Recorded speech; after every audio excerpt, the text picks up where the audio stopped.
Hello everyone. Today we will solve exercise 11A class 7 ICSE board math और हम Selina publisher के R K. Bansal writer की जो book है उसको सॉल्व कर रहे हैं। इससे पहले हम 1 to चैप्टर 10 तक के सभी क्वेश्चन कंप्लीट हो चुके हैं, एक ही क्वेश्चन। अगर आपको उससे पहले किसी भी एक्सरसाइज के किसी क्वेश्चन प्रॉब्लम है तो आप नीचे लिंक पर जाके डिस्क्रिप्शन बॉक्स में लिंक दे दूंगा, वहां जाके आप उस वीडियो को देख सकते हैं। नाउ एक्सरसाइज 11 है, टॉपिक है आपका एल्जेब्रिक एक्सप्रेशन, है ना, fundamental concept including fundamental operation. तो मैंने एक वीडियो बनाया था एल्जेब्रिक एक्सप्रेशन का, इंट्रोडक्शन का। अगर आपने वो वीडियो नहीं देखा, इंट्रोडक्शन है उसमें, तो आप वो देख लीजिए। उसी बेस पर ये एक्सरसाइज है।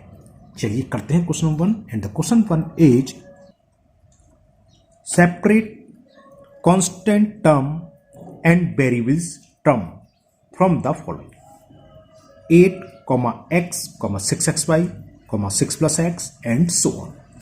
तो कांस्टेंट कौन से होते हैं जिसमें सिर्फ न्यूमेरिकल वैल्यू हो, वो कहलाते हैं कांस्टेंट। और वेरिएबल टर्म्स कौन से होते हैं, ऐसे जिसमें कोई वेरिएबल हो, वेरिएबल से मतलब कोई सिंबल हो, अल्फाबेट इंग्लिश का चाहे हिंदी का, है ना, और कोई ऑपरेशन यूज सकता है उसमें। अगर एक्स वाई ए बी कोई सिंबल है तो वो वेरिएबल्स कह जाएगा। ऑपरेशन से मतलब मैथमेटिकल ऑपरेशन आपको मालूम है, 4 ऑपरेशन होते हैं। जैसे यहाँ एडिशन का ऑपरेशन यूज हो रहा है, यहाँ पर माइनस का, यहाँ अपॉन का मतलब डिवाइड का, तो इन सब में ऑपरेशन हो रहे हैं। तो यहाँ देखें, देखो पहला टर्म 8 है, ये सिर्फ न्यूमेरिकल वैल्यू है तो ये तो कांस्टेंट है। बाकी इसमें एक्स आ रहा है, यानी कि सिंबल आ गया, एक्स भी आ गया, एक्स आ गया, x Y square, A Z Y x, तो ये सारे के सारे क्या हैं, वेरिएबल टर्म्स। तो कांस्टेंट टर्म कौन सा है, ओनली 8। चलिए लिखते हैं ऐसे भी, तो यहां लिख दीजिए 8 is a constant term, constant जिसमें सिर्फ न्यूमेरिकल वैल्यू, तो 8 न्यूमेरिकल वैल्यू है तो it is a constant term. तो 8 इज अ कांस्टेंट टर्म। बाकी जितने भी हैं 6xy, क्योंकि इसमें एक्स वाई सिंबल आ रहा है। दूसरा टर्म देखा 6x+x, एक्स आ गया तो वेरिएबल आ गया। -5 तो कांस्टेंट है, लेकिन इसके साथ एक वेरिएबल और आ गया, एक्स वाई स्क्वायर, तो ये कौन सा हो गया, वेरिएबल टर्म्स कहलाएगा। 15a z² 32z upon xy and y² 3x। इन सब में कोई ना कोई सिंबल है, इसमें xy, इसमें x Y square, A Z square, Z upon Y square और x, तो ये क्या होंगे, are variable terms. Okay, are variable terms. बस क्वेश्चन नंबर 1 में इतना ही था। Now question number 2, and the question 2 is for each expression, जो नीचे दे रखे हैं करीब 9 है, उसमें हमें बताना है, गिवन बिलो नीचे गिवन है, state whether it is monomial, binomial और ट्राइनोमियल। कौन सा इसमें मोनोमियल है, कौन सा बाइनोमियल है और कौन सा ट्राइनोमियल। चलिए करते हैं। तो फर्स्ट है 2 के क्वेश्चन में, फर्स्ट में 2x डिवाइडेड बाई 15, जो हमने इंट्रोडक्शन वाली वीडियो बनाई थी, हमने उसमें डिस्कस करा था। टर्म्स किससे सेपरेट होते हैं, only 2 sign, plus and minus. Plus आए और माइनस आ जाए तो उसके टर्म सेपरेट हो जाते हैं। यहाँ डिवाइड है तो डिवाइड से 2 दिखाई दे रहे थे, 2 नहीं, डिवाइड से टर्म सेपरेट नहीं होते, एक ही टर्म है। या इंटू तब भी वो एक ही टर्म कहलाएगा, इंटू डिवाइड दोनों चीज आ रही हो तब भी वो एक टर्म होगा। केवल प्लस और माइनस से सेपरेट होते हैं। अगर हम इसको लिखना चाहें, लिखने की नीड नहीं है, वो आपको मैं समझाने के लिए बता रहा हूं। इसका मतलब 2x अपॉन 15 है, तो इसमें सिर्फ एक ही टर्म है। तो ऐसा एक्सप्रेशन जिसमें एक टर्म हो वो क्या कहलाता है, मोनोमियल। तो ये क्या हो गया, 2x डिवाइडेड बाई 15, या ऐसे भी लिख सकते हो, is a monomial. Now second part, ax+9, हमने बताया था टर्म प्लस और माइनस से सेपरेट होते हैं। प्लस आ गया यानी कि प्लस से पहले जो वो एक टर्म और प्लस के बाद जो है सेपरेट हो गया दूसरा टर्म। तो इसमें कितने, 2 टर्म, और 2 टर्म वाले को y माना होता है 2, 2 है ना, तो y नॉमियल इसी वजह से नाम पड़ा, जिसके 2 टर्म वो y वाले 2, तो ये हो गया बाइनोमियल, इज अ बाइनोमियल।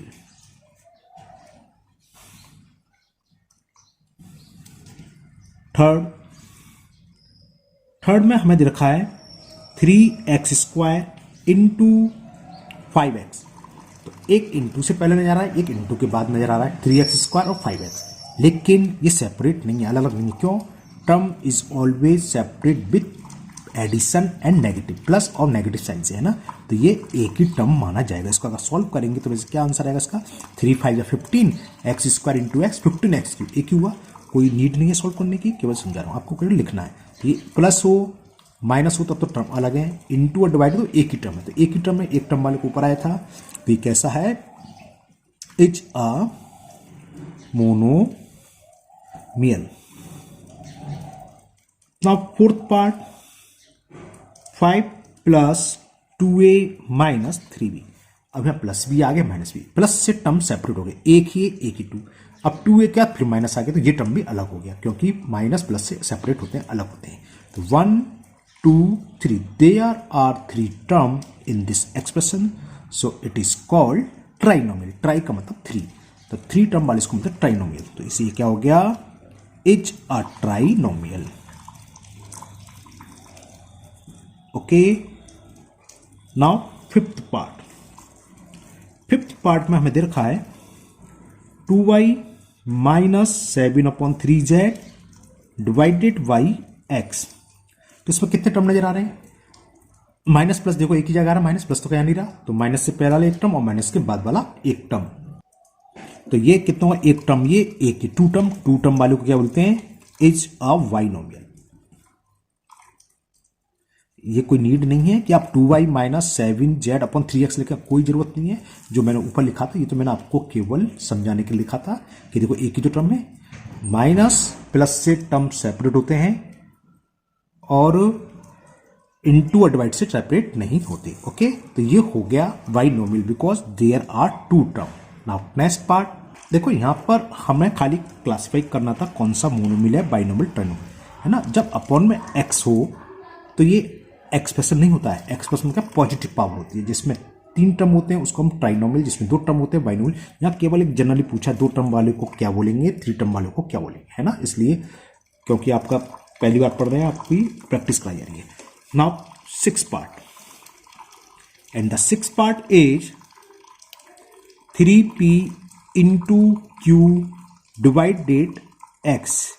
देखने में लगता है 3 टर्म, 1 2 3, ये 3 टर्म नहीं है। हमें टर्म देखने के लिए हमें माइनस प्लस देखना होगा, इसमें ना तो माइनस आ रहा है ना प्लस आ रहा है, तो ये पूरा का पूरा एक ही टर्म है। इसको मैं समझाने के लिए लिख रहा हूं, इसको आपको ऐसे लिखने की कोई जरूरत नहीं है। इसका मतलब ये तो है डिवाइडेड का अपॉन, तो ये 3pq/z एक ही तो टर्म है, तो इनटू और डिवाइड से हमें कोई मतलब नहीं है। टर्म होते हैं ऐसे, इसमें था सेपरेट होते हैं प्लस से, जहां प्लस आ जाए तो प्लस से पहले जो है वो अलग टर्म, प्लस के बाद जो अलग टर्म।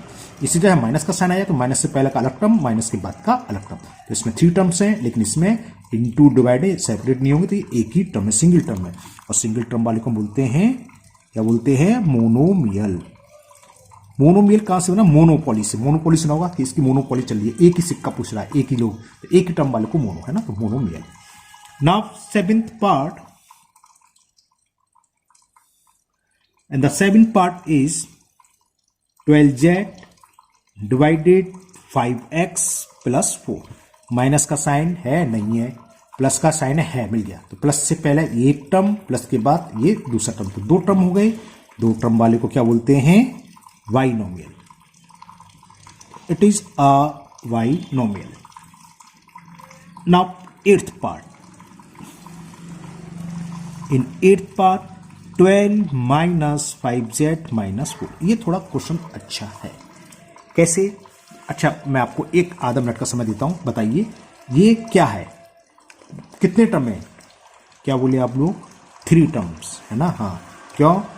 माइनस से पहले एक, ये आ गया, माइनस के बाद एक। और दोबारा और सोचो, देखो ध्यान से, किसी ने 2 टर्म बोला, शायद किसी ने बोला, तो देखो ये देखने में जरूर हमें 3 टर्म्स लग रहे हैं, लेकिन ये 3 टर्म नहीं है। क्यों? इसको सॉल्व करके देखो, 12 में से 4 गया तो 8 - 5z, 2 टर्म है, तो 2 टर्म वाले को क्या बोलेंगे? Is a binomial. ठीक है ना, बात समझ में आ रही है? जैसे आपको समझाने के लिए मैं हिता, देखो हम इसको ऐसे भी लिख सकते थे, हो सकता है क्वेश्चन में 12 - 4 लिखा है, 12 - 4 z को भी तोड़ के लिख सकते थे कि -2z - 3z - 4। लेकिन जो लैग टर्म है उसको अगर सॉल्व हो रहा होगा तो हम सॉल्व करेंगे। लैग टर्म तो एड सब्ट्रैक्ट हो जाते हैं, तो पहले हम इसे सॉल्व करेंगे। -3z -2z -5z और 12 में से 4 गया 8, वो इसके इक्वल था, है ना। तो इसमें 4 टर्म्स नहीं है, इसमें 3 टर्म्स नहीं है। सॉल्व करने का देखा 2 टर्म है, लैग टर्म का एक ही नहीं, कितनी बार आ जाए, जेड जेड जेड कितनी बार हो, एक टर्म करना जाएगा। या इसको आप सॉल्व करके लिखो, जैसे मैंने यहाँ लिखा था 8 - 8। तो इज आ बाइनोमियल, ये अच्छा क्वेश्चन, अच्छा पार्ट था। जब शुरू में जब हम लोग सीखते हैं तो स्टूडेंट्स अक्सर गलती करते हैं इसको बताने में, है ना। आपने भी अगर गलत बोला तो कोई बात नहीं है, हर कोई करता है ना, लेकिन अब आप आगे नहीं बोलेंगे, आपने समझ लिया। Now 9th part, AQ -3AB² into C. तो देखो सी बात है, अगर किसी एल्जेब्रिक कोई एक्सप्रेशन दे रखा हो, एल्जेब्रिक एक्सप्रेशन होना, इसमें बहुत से तो ऐसे तो एल्जेब्रिक एक्सप्रेशन नहीं है जो मैंने बताया था, जैसे पावर, जैसे ये एल्जेब्रिक एक्सप्रेशन नहीं है, क्योंकि पावर माइनस में चली जाएगी। पावर हमेशा पॉजिटिव इंटीजर्स होती है, लेकिन यहाँ केवल हमें ये पूछा कितने टर्म्स हैं, मोनोमियल से, बाइनोमियल, ट्राइनोमियल, ये बात चल रही है। तो यहाँ हमें क्या देखना होगा, प्लस माइनस के साइन ढूंढो। यहाँ एक माइनस का मिल गया और तो कोई है नहीं, तो बस माइनस से पहले एक टर्म और माइनस के बाद एक टर्म, 2 टर्म्स हुए। इनटू डिवाइड से टर्म सेपरेट नहीं होते, और 2 टर्म वाला क्या होता है, बिल्कुल सही कह रहे हैं आप, बाइनोमियल। तो ये क्वेश्चन नंबर 2 कंप्लीट हुआ। Now question number 3, and question 3 is right the coefficient of XY in 3AXY। चलिए करते हैं। देखो कोफिशिएंट अगर हमें फाइंड करना, जैसे हमें XY का कोफिशिएंट फाइंड करना है इसमें, तो इसमें से आप XY को हटा दो बस, तो बिस साइन जो भी बचा, क्या बचा, -3। तो -3a is the coefficient of XY in 3AXY। और अलग शब्दों में समझिए, मैं एक ब्लैंक पेपर ले लूँ पहले, फिर आपको समझाता हूँ। हमें जिसका कोफिशिएंट निकालना है, हमें निकालना है इसमें, लिखो -3AXY। किसका कोफिशिएंट पूछा, XY का, तो XY से आप इसमें डिवाइड कर दीजिए। XY से XY कट गया, जो भी कोफिशिएंट आएगा वो इसका कोफिशिएंट होगा। सपोज करो इसी में मैंने पूछा होता what is the coefficient of X, तो मैं X से डिवाइड कर देता, X से, या उसमें से X हटा दो, क्या बचा, -3AY। कभी कभी नेगेटिव में पूछ लेता, हम पूछते what is the coefficient of -A in -3AXY। तो क्या होगा, -3AXY लिखो, डिवाइड कर दो -A से माइनस कैंसिल हो जाता है, यानी कि माइनस वाला प्लस हो जाता है, तो A से A कैंसिल, तो कितना हो गया, 3XY। ओके, समझ में आ गया। कोफिशिएंट को हम शॉर्ट में क्या लिख देते हैं, मैं सेकंड पार्ट में लिखता हूं COFF, इसका मतलब कोफिशिएंट होता है। सेकंड पार्ट में पूछा है, क्वेश्चन नंबर 3 चला था। ओके, कोफिशिएंट ऑफ Z², तो coefficient of Z² in P²YZ²। As क्या है बताओ, Z² को हटा दो, यार Z² से डिवाइड कर दे, Z² से Z² कट जाएगा, तो क्या बचा, P²Y।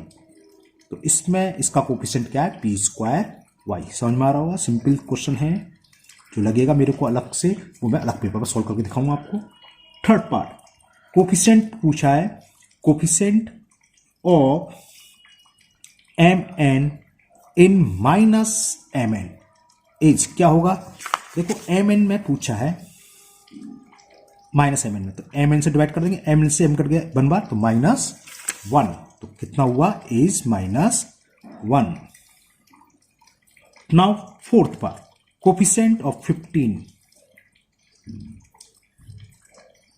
इन -15 P² एज। बिल्कुल सही बोला आप लोगों ने, -P² कैसे आया, हमें -15 P² में किसका कोफिशिएंट फाइंड करना है, 15 का, तो 15 से डिवाइड करा, 15 से 15 बन रहा कैंसिल, माइनस ये हुआ, तो ये हो गया -P²। ओके, तो एज -P²। ये कोफिशिएंट आपका क्वेश्चन नंबर 3 कंप्लीट हुआ। लेकिन अभी थोड़ा सा मैं कोफिशिएंट के बारे में और आपको समझाता हूँ, एक अलग से एग्जांपल देखिए। वो ये, सपोज करो हमें फाइंड करना हो coefficient of X in 7XY -5XY²। आपके में क्या था कि सिंगल टर्म दे रखे थे, 2 से अधिक भी टर्म हो सकते हैं, तो आप ईच टर्म का कोफिशिएंट लिख लो। यहाँ x का कोफिशिएंट क्या है, x से डिवाइड करेंगे तो क्या बचेगा, 7y, फिर विद साइन दूसरा टर्म लिखो माइनस है, इसमें x का कोफिशिएंट क्या है, x कैंसिल हो जाएगा, 5y²। तो x का कोफिशिएंट ये हुआ।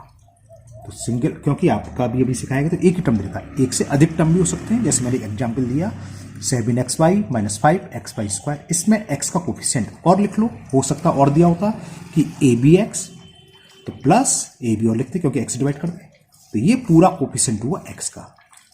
देखो वैसे होता क्या कायदे से, हम क्या करें, इसमें से हम x कॉमन ले सकते हैं, अगर आप कॉमन लेने जानते हैं अच्छी बात है, वरना तो आपने अलग से बता दिया, ये इर्थ सिखाया था इस फैक्टर में। अब x का कोफिशिएंट निकालना, x डिवाइड कर दो, x करके ये आ गया 7y minus 5 square 5y square plus ab। या आप सीधी सी बात है अलग अलग टर्म का लिखो, इसमें x का कोफिशिएंट क्या 7y, फिर क्या साइन है वो लगाओ, इसमें x का कोफिशिएंट क्या 5y स्क्वायर, फिर क्या साइन है वो, इसमें x का कोफिशिएंट क्या ab लिख दो, ये x का कोफिशिएंट हो गया। तो मुझे उम्मीद है आपको कोफिशिएंट निकालना अब आ गया होगा। Okay, now question number 4 and the question 4 is for each of the following monomials, यानी कि मोनोमियल्स का एक ही टर्म देगा सब में, राइट इट्स डिग्री, हमें डिग्री लिखनी है। चलिए बताते हैं क्या होगी डिग्री।